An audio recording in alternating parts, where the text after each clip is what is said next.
So today I want to talk about our progress in growing the economy from the middle out and the bottom up, not the top down. I came to office determined to move away from trickle-down economics. Not a whole lot trickled down on my dad's kitchen table. And when the middle class, I'm a capitalist, when the middle class does well, everybody does well. The poor were way up and the rich were able to be very rich. America invented these chips. We invented them. We went to the moon. That's why I designated and I signed, and I insisted that it be written and passed, the Chips and Science Act, exactly almost 1 year ago today, very short. And guess what? Average salary is about 130,000 grand. And guess what?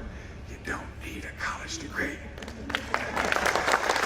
Make over $100,000 is about time. According to Morgan Stanley and Goldman Sachs and Wall Street, my Investing in America agenda is leading to a boom of manufacturing investment. In 2008, Solo Cup Factory shut down right here, right where we're standing. 200 people lost their jobs. Nearly a decade and a half later, a plastics company bought the site. It shut down after 3 years, laying off 100 workers. It's been idle ever since.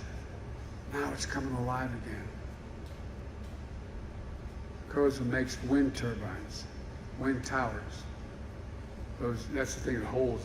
When I say that, people look at me like, wind tower. You all know what a wind tower is. They look at me like, what the hell's a wind tower? That's a key component. You know, you have to have it to hold up those blades. You know how long? By the way, I was in eastern Colorado looking at the blades manufactured. Those blades are 103 yards long, longer than a football field. And by the way, they don't cause cancer.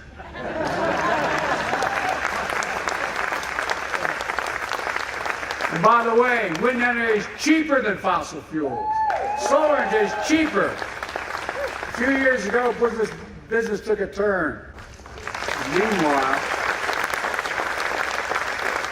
we're speeding up permitting for transmission lines so wind energy produced by these towers reaches people's homes. Because what's happening now is it's hard to get a lot of these towers are old, and everybody is not my neighborhood. They don't want a big new tower going up.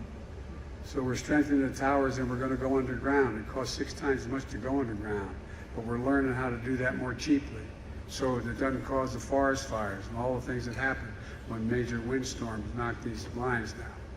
Siemens Corporation laid off workers who were making wind turbine parts and put the plant in Iowa and Kansas into what they now call, they refer to as hibernation. I hibernated in Hawaii, Iowa for a while, but we're investing over $160 million in New Mexico to support conservation of climate-smart agriculture and forestry, like improve water management. With grazing livestock in ways to improve soil health. Helping farmers and ranchers get paid for doing the right thing, planting material that absorbs carbon from the air, and not just. We're investing over $1 billion in this state to connect every corner of this state, especially rural communities and family farms, to affordable internet. People sometimes say, why are you doing that? Imagine if a long time Roosevelt and telephones came along saying, we're not going to help invest in telephones.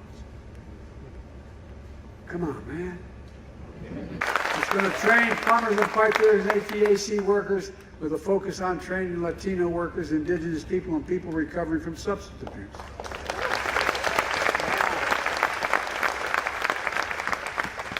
And I know you're probably thinking what a lot of our very conservative Republican friends, Biden's spending all this money, man, my taxes are going to go up. Unless you make more than $400,000 a year. Your federal taxes aren't going to go up a single penny. Guess what? I did all this without raising anybody's taxes in the middle class. And one other little thing. During this process, I cut the federal budget in 2 years by $1.7 trillion. 1.7, the largest anyone's ever done in 2 years. The last guy increased the national debt by 40%. Folks, we've done all those outrageous taxes in the middle class, and I promise we'll never raise federal tax on anyone making less than $400,000 a year. I've kept that promise, and I'm going to keep it. Unlike the last president, But that hadn't stopped them from claiming credit. Now the billions of dollars and thousands of jobs are coming to their states. Like I said at the State of the Union address, I'll see them at the groundbreakings.